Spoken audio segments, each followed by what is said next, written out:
आपल्या यूट्यूब चॅनलवर तुमचं स्वागत आहे. जर ही कथा आवडली तर आपल्या चॅनलला सबस्क्राईब करायला विसरू नका. मायेची सावली आणि स्वप्नांचे ओझे. सह्याद्रीच्या कुशीत वसलेल्या एका छोट्याशा गावात यशवंतराव आणि राधाबाई राहत होते. यशवंतराव हे एका स्थानिक शाळेत शिपाई म्हणून काम करायचे, तर राधाबाई घरातच गाई म्हशीचे दूध काढून ते डेअरीवर घालून घराला हातभार लावायच्या. त्यांना एकुलता एक मुलगा होता, प्रकाश. प्रकाश लहानपणापासूनच अभ्यासात खूप हुशार होता. यशवंतरावांनी स्वतः ढिगळं लावलेली कपडे वापरले, पण प्रकाशला कधीही कोणत्याही पुस्तकाची किंवा कपड्यांची कमतरता भासू दिली नाही. राधे, आपला प्रकाश खूप मोठा साहेब होणार बघ. आपल्यासारखं कष्टाचं जीणं त्याच्या नशिबी नको यायला. यशवंतराव अनेकदा रात्री कंदिलाच्या प्रकाशात प्रकाशला अभ्यास करताना बघून म्हणायचे.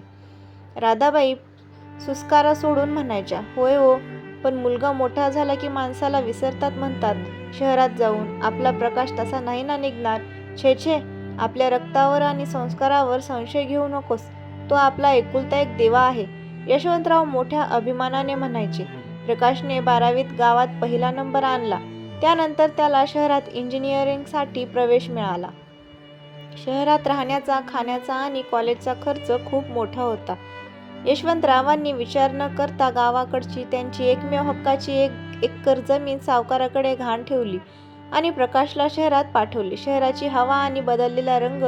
शहरात गेल्यावर प्रकाशचे आयुष्य पूर्णपणे बदलून गेले. तिथले मोठे बंगले, महागड्या गाड्या आणि मित्रांचे राहणीमान पाहून त्याला आपल्या गरीब आईवडिलांची लाज वाटू लागली. पहिल्यांदा तो गावी यायचा, पण हळूहळू त्याने गावी येणं बंद केलं. तो फोनवरही फक्त पैशाची गरज असेल तेव्हाच बोलायचा. कॉलेज संपताच प्रकाशला एका नामांकित सॉफ्टवेअर कंपनीत मोठी नोकरी लागली. त्याचा पगार लाखांमध्ये होता. नोकरी लागल्याच्या काही महिन्यांतच त्याने सुप्रिया नावाच्या एका श्रीमंत घरातील मुलीशी लग्न केले. आश्चर्याची गोष्ट म्हणजे त्याने आपल्या लग्नाला आईवडिलांना बोलवलेच नाही. यशवंतरावांना जेव्हा गावी ही बातमी समजली, तेव्हा त्यांच्या पायाखालची जमीन सरकली. तरीही त्यांनी स्वतःचे मन समजावले. मुलगा मोठ्या लोकात राहतो, कदाचित काही अडचण असेल. काही वर्षे निघून गेली. यशवंतराव आता नोकरीवरून निवृत्त झाले होते. त्यांचे शरीर थकू लागले होते. राधाबाईचे गुडघे इतके दुखत लागले होते की त्यांना साधं चालणंही कठीण झालं होतं. गावात त्यांचे जुने घर पावसामुळे पडायला आले होते. अखेर स्वाभिमान बाजूला ठेवून यशवंतरावांनी प्रकाशला फोन केला. प्रकाश बाळा, मी तुझा बाप बोलतोय. तुझी आई खूप आजारी आहे रे. घराची भिंतही पडतीये. आम्हाला तुझ्याकडे शहरात घेऊन जा ना. तुझ्यासोबत राहू आम्ही. यशवंतरावांचा आवाज थरथरत होता. प्रकाशने फोनवर काही वेळ शांतता पाळली आणि म्हणाला, ठीक आहे, या पुढच्या रविवारी.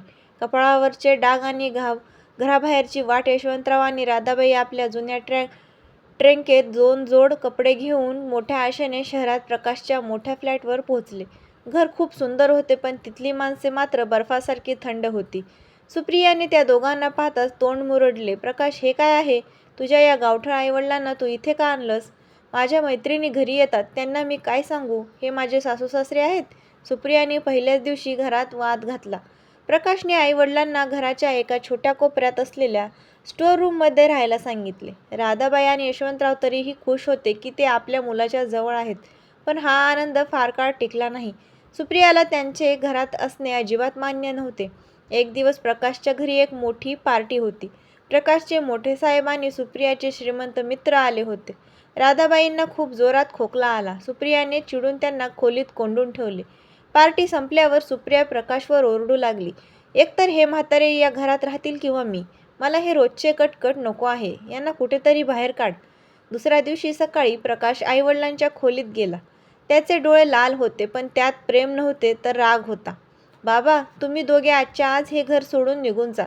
तुमच्यामुळे माझ्या संसारात रोज भांडणे होत आहेत, प्रकाश अत्यंत निर्दयीपणे म्हणाला. यशवंतरावांनी प्रकाशकडे पाहिले.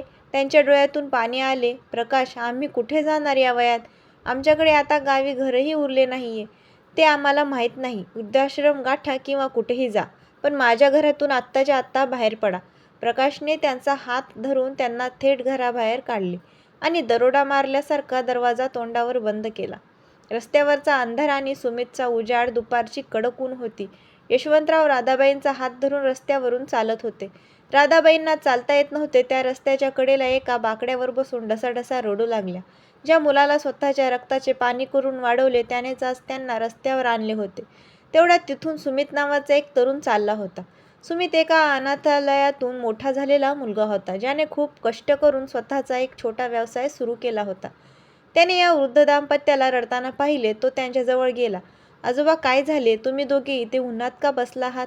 सुमितने विचारले. यशवंतरावांनी रडत रडत सर्व हकीकत सांगितली.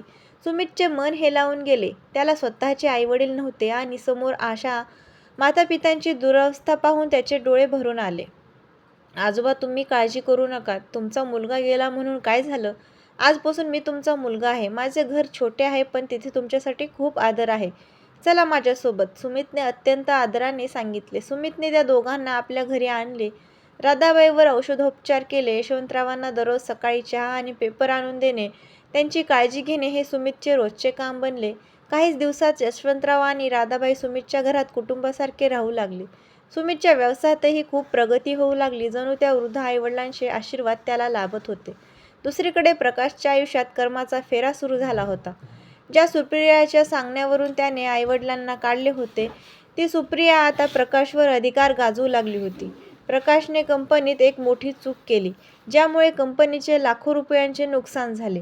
कंपनीने त्याला नोकरीवरून काढून टाकले आणि त्याच्यावर गुन्हा दाखल केला.